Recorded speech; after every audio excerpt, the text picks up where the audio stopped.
Le Grand Matin Sud Radio, 7h-10h.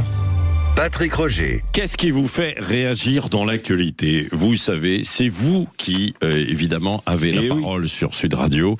C'est grâce à vous, évidemment, auditrices, auditeurs, que nous existons. Et vous êtes nos témoins, nos relais sur le terrain, nos correspondants, en quelque sorte. Donc, pour cela, vous utilisez le 0826 300 300. L'Algérie, avec la petite phrase de Ségolène Royal, enfin, petite phrase, long discours même, Ségolène Royal, vous avez entendu Elisabeth Lévy. Est-ce que finalement, ne pas du tout parler de l'otage quand elle est là-bas, Christophe Glaise, ce discours où il faut arrêter les déchirures, etc. Enfin bon, comment vous le trouvez, comment vous l'avez perçu? Si vous l'avez entendu, vous pouvez réagir. Et Emmanuel Macron, qui, avec son forcheur, là, et puis le mix, et puis ses lunettes, etc., occupe la scène internationale. C'est assez incroyable. Pensez que c'est de la com, c'est ridicule, etc., c'est sans intérêt, j'aimerais vous entendre. Et puis, il y a des, on n'a toujours pas de budget, mais en revanche, on vote beaucoup de lois à l'Assemblée nationale en ce moment, donc, et au Sénat. Donc, il y a la fin de vie, on l'a évoqué, et puis il y a aussi la suppression du devoir conjugal qui a été voté hier. Au 0826 300 300, tiens, c'est Muriel qui est avec nous. Bonjour Muriel. Bonjour Patrick Roger, et bonjour à vos invités. Bonjour. Bonjour ma chère Muriel. Bonjour Madame Lévy, que je vois souvent sur CNews, et Monsieur Revel aussi. Bonjour Muriel, alors. Mais vous pouvez aussi me voir sur Sud Radio. Oui, voilà. Regardez-nous. Oui, Mais évidemment, sinon j'y serais pas. Voilà. Vous pouvez nous écouter et nous voir, c'est vrai, en vidéo également. Qu'est-ce que vous en pensez, vous Muriel, justement, de la écoutez, suppression? quand je vois le prix qu'on les paye et qui font des lois de ce style, moi ça me fait rigoler, quoi. Ah ouais. Alors, le seul avantage qu'il peut y avoir, c'est que vous ne pouvez plus invoquer pour divorcer ce style de témoignage. Ah ben, il me touche plus, ou elle me touche plus, ou elle veut plus, et on divorce. Mais on n'a pas autre chose à faire. Par exemple, la fin de vie, c'est une loi importante. C'est des choses qui donnent à réflexion. Mais franchement, ça, quoi, ce type de divorce, je trouve ça lamentable. Ils savent plus quoi faire. Là, ils sont terminés. Alors ils vont pas aller plus loin. Vous ne pensez pas que aussi il y avait des femmes qui se sentaient évidemment prisonnières, tout avec ce devoir conjugal, et que finalement. Et vous pensez qu'elles seront pas toujours prisonnières de ça? Peut-être parce qu'il y a la loi. Les femmes qui sont bouclées et les types qui éventuellement les battent. Alors c'est pour ça peut-être qu'il faut prévenir, quoi. Elisabeth, vous. Sur le devoir conjugal, je dirais deux choses. La première, c'est que effectivement, je suppose que c'était aussi invoqué par des gens dans des procès qui disaient regardez, elle ne veut plus, etc. Bien sûr. Comme je suis. Par ailleurs, si vous voulez, ça pose quand même une question, disons, philosophique. Je ne sais pas du tout pour qu'on oblige qui que ce soit, quoi que ce soit. Mais un mariage où il n'y a pas de relation sexuelle, c'est quoi? C'est une coloc, en fait. Mais c'est pas du. Par ailleurs, juste un mot. Je vais. C'est Denise, pardon. Non, Muriel. Chère Muriel, pardon. Chère Muriel, je vais vous envoyer pour la compléter votre liste de lois stupides. Alors, il y a une dame qui veut faire voter une loi pour interdire les espaces no kids. Je crois qu'il y a dans les tuyaux une proposition pour obliger les villes à faire la parité dans les noms de rues. Et si vous voulez, je crois que alors là, les LFI veulent qu'on fasse une résolution pour interdire les agents de l'AIS en France. Alors si vous voulez, j'ai toute une liste de niaiseries parlementaires. Vous comprenez pas ils inventeront n'importe quoi pour tenir le terrain jusqu'au municipal, puisque voilà, c'est tout. Les députés sont pas forcément candidats au municipal, même s'il y en a 90 en fait au total qui ont envie d'aller se présenter. 90, mais ça justifie leurs émoluments, c'est tout. Télévision pour justifier l'argent dépensé. Oui, Éric Revel. Oui, non, mais moi je suis absolument d'accord avec Muriel. Alors sur la loi de fin de vie, je trouve que c'est un sujet trop grave et trop sérieux pour le traiter comme il est traité, à mon sens, en ce moment à l'Assemblée nationale. Pourtant, il y a des débats mais vous savez, à l'Assemblée, au Sénat. Je suis pas dupe. Emmanuel Macron, il a un bilan tellement vide, tellement vide, puisque même sa simple loi emblématique de réforme des retraites, il est revenu dessus, qu'il essaie d'accrocher une médaille au revers de son bilan de 10 ans. Mais en réalité... moi, je trouve qu'on va trop vite sur ce sujet, vous voyez. Enfin, je vais pas redire ce que j'ai dit sur les soins palliatifs, mais voilà, la loi Claes-Leonetti, elle est largement suffisante. Développons les soins palliatifs. Souvenez-vous de ce formidable livre de Marie de Henzel, La mort intime, préfacé à l'époque par François Mitterrand. On était dans les années 90. Qu'est-ce qu'on a fait depuis pour développer les soins palliatifs? Rien. Ou pas grand-chose. C'est le vrai sujet. Bon, mais je suis d'accord avec Muriel, on nous balade avec ces lois, ils occupent le terrain, ils veulent pas partir, ils veulent pas de dissolution. Alors, c'est pas tellement à cause de ça, c'est qu'ils veulent, chacun croit que sa petite cause, par exemple la dame qui s'est lancée dans les no kids, alors c'est parti en vrille, parce que... Elle veut interdire, c'est-à-dire vraiment, ces gens, dès qu'ils voient un truc qui leur plaît pas, ils veulent l'interdire. Donc, le scandale du siècle, c'est que la SNCF, qui a peut-être des clients qui sont cadres et qui aiment travailler, eh bien, s'était lancé dans des wagons, quelques wagons réservés. Voilà, Optimum, qui doivent être un peu surpayés, c'est des tarifs de boîte, etc. Ah ben non. Et là, c'est gros scandale, et en plus, il faut faire une loi. Les grenouilles demandent une loi, disait mon ami Muret, si vous voulez, il faut essayer. Non, mais alors... L'envie du pénal. Ouais, c'est vrai. Non, mais je pense que la SNCF a mal communiqué sur ce sujet aussi, quoi. En disant no kids, non, mais elle aurait dû dire simplement qu'elle faisait des classes pour les personnes qui travaillent, etc. Optimum, mais pas dire no kids dans sa communication. Mais c'est marrant quand vous dites des classes, parce que justement, moi, ce que je me disais, c'est qu'à ce moment-là, les parents devraient, puisqu'il ne faut pas séparer jamais, qu'il n'y a aucun endroit où les adultes doivent avoir leur compte à soi, eh bien, vous avez qu'à aller à l'école avec vos enfants.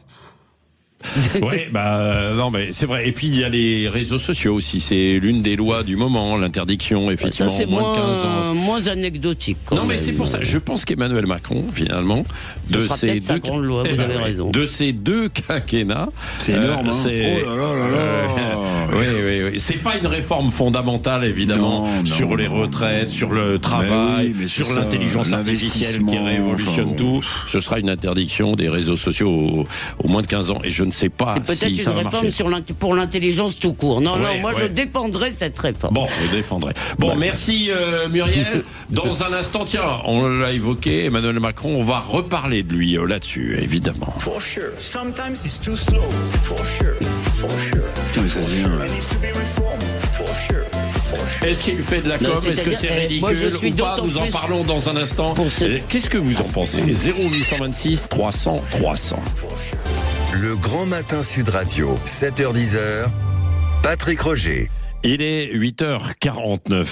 Emmanuel Macron, avec ses fameuses lunettes. Il occupe la scène internationale. Pas qu'avec les lunettes, mais il occupe la scène internationale. Là, et on dit que c'est celui qui est face à Trump, etc. Est-ce que il a fait de la com'? Est-ce que c'est ridicule? Est-ce que c'est sans intérêt?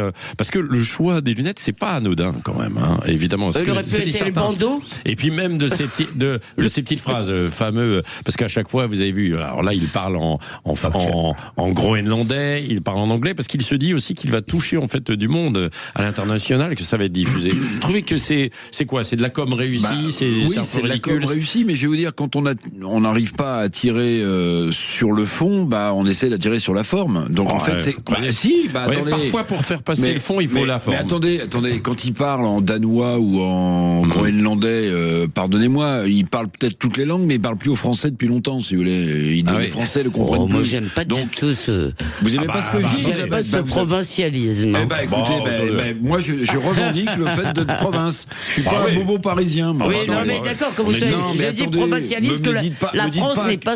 Ne dites pas que vous laissez prendre aux apprentis Reban du président de la République. Est-ce que je peux... Non, mais je m'en... mais vous l'avez interrompu. Alors allez-y. C'est vrai, pardon. Non, je vous en prie. Le provincial vous laisse la main. Je me repens pour l'interruption. Les auditeurs n'aiment pas quand on s'interrompt. Pour le monde. monde, c'est de la com pour le monde dans lequel nous sommes. C'est-à-dire, c'est de la politique comme on font les autres, à coup d'image. Alors oui, Angela Merkel, en son temps, on faisait un peu moins. Monsieur Merz, les Allemands sont un peu moins comme ça. C'est vrai, nous, on est comme ça. Bon, et évidemment, le soft power de la France qui tiendrait dans ses fameuses lunettes, là, je dis, effectivement, c'est un peu...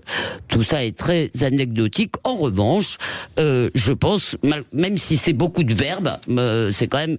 De Gaulle aussi a fait beaucoup de verbes en son temps. Même si c'est beaucoup de verbes, je pense que Macron a raison sur le fond. Oui, je pense qu'il a raison sur le fond de dire qu'on ne doit pas s'écraser ni devant Poutine, ni devant Trump. Mais le sujet, c'est comme il ne fait peur à personne, sur le fond, il ne compte pas, alors il soigne la forme. Non, mais Macron ne compte peut-être pas, mais la France a une armée. D'accord, la France a une armée. La France Non, mais arrêtons là quand même.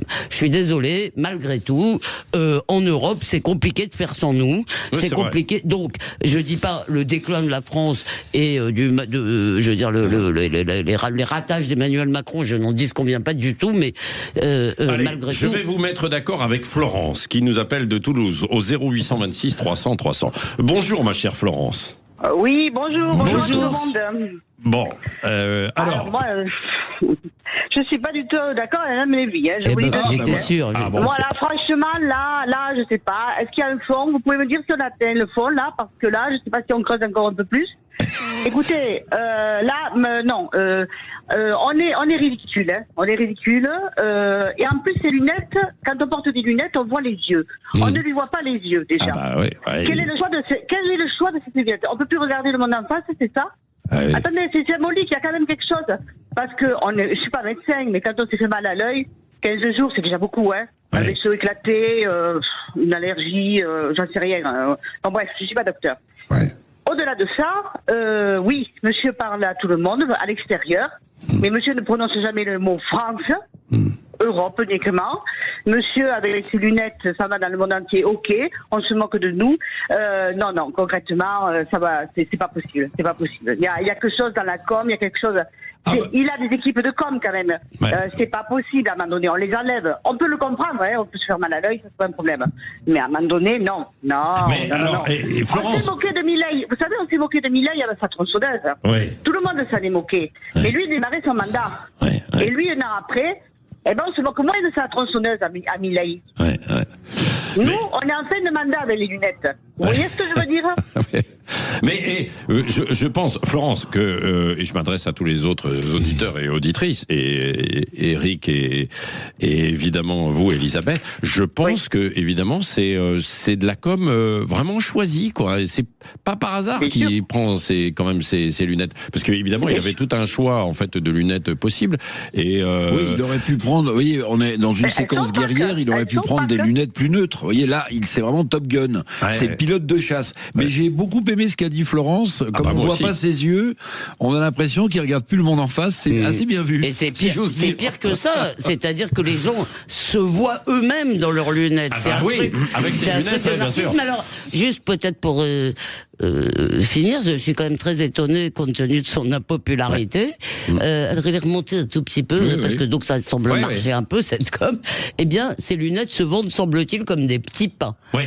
Et alors, on ne sait pas si elles ont été fabriquées en France, dans le Jura, ou finalement en Italie. Pardon, je pique. Non, et Benjamin. Benjamin, on a parlé ce matin avec le maire de Lons-le-Saunier, qui lui-même ne sait toujours pas. Non. Mais il doit savoir aujourd'hui, parce qu'il y a le patron italien qui arrive sur place là ce matin. La France est... On va savoir, Elisabeth. On saura enfin. Nous avons le droit de savoir. Non, mais finalement, derrière, il y a un petit enjeu, c'est de dire, est-ce qu'on utilise des choses made in France ou... vous avez raison. Il ne manquerait plus que ça qui prennent des lunettes. À propos du made in France, hashtag on en parle. Merci, ma chère Florence, pour votre intervention pertinente. Comme d'habitude, au 0826 300 300, vous êtes toujours très très bon. L'homme le plus riche de France, Benjamin, s'attaque au gouvernement. Oui, le patron du groupe LVMH, Bernard Arnault, dont la fortune est estimée à près de 170 milliards d'euros, accuse l'exécutif d'être contre les entreprises. Selon lui, le gouvernement cherche à les taxer au maximum et donc créer du chômage. Ça fait énormément réagir. Certains critiquent Bernard Arnault, d'autres le défendent. Tenez, écoutez sur BFM l'ancien patron du MEDEF, Pierre Gattaz. Moi, Arnault, c'est un Zidane de l'économie. Il a créé 40 000 emplois, il fait vivre 40 000 familles juste sur LVMH, ce qui veut dire que tous les sous-traitants qui travaillent pour LVMH, c'est peut-être 100, 200 000, 300 000 emplois. 200 000 personnes pour LVMH. Est-ce qu'il y a quelqu'un parmi tous ceux qui disent c'est pas beau, c'est pas bien, c'est moche, il est riche, etc. Ce type-là est un héros de l'économie française. Il en faudrait 15 de Bernard Arnault. Ouais. Bon.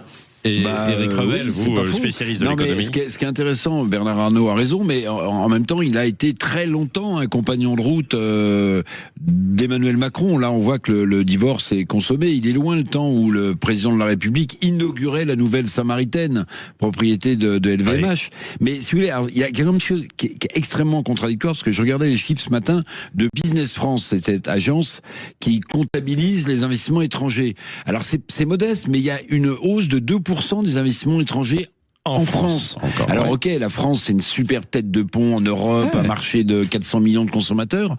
Et il y a cette chose-là, c'est qu'en dépit de l'instabilité, on a quand même des investisseurs étrangers qui continuent à investir dans ce pays, quand même. Ils achètent des hôtels ou des usines, Eric? Non, il y a des investissements industrie. Non, il y a des investissements dans l'industrie. Alors après, où Bernard Arnault a raison de souligner le point, c'est que le fameux impôt sur les profits des grandes entreprises qui devait être sur une année, en fait, il est inscrit dans la durée maintenant. Ah ouais, ça c'est vrai.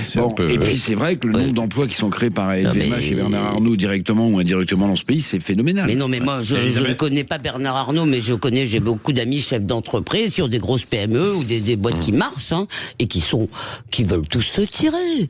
J'ai un jeune ami qui démarre sa vie professionnelle. D'ailleurs, il a fait un stage ici. Aujourd'hui, il est au Vietnam. Il me dit j'en ai ras-le-bol de ce pays. Les gens ne parle que de taxer, que allez, même au Vietnam, il va pouvoir danser sur ça, tiens. For sure. Sometimes it's too slow. For sure. For sure. For sure. It needs to be reformed. For sure. For sure. For sure. Sometimes it's too slow. For sure. For sure. For sure. It needs to be reformed. Et Elisabeth Lévy, ça vous donne envie de danser? Non, pardon, mais moi j'ai toujours pas bien vu. C'est l'exploitation. Moi j'ai toujours pas compris de quoi il s'agit, pardonnez-moi. C'est la petite phrase. Vous n'avez pas compris? C'est la petite phrase for sure d'Emmanuel Macron l'autre jour. Et les autres petites phrases à Davos qui ont été mixées. Parce que le président de la République dit souvent for sure. Et oui, bien sûr, il le dit en permanence. Non, mais c'est vrai. Et on danse dessus maintenant en boîte de nuit. Le week-end dernier, ça fait un carton. Les gens qui nous écoutent sont parfois comme moi. Non, mais bien sûr. Surtout, for sure. Allez, for sure, la vérité en face. Les gars, lundi, vous revenez. Sud Radio.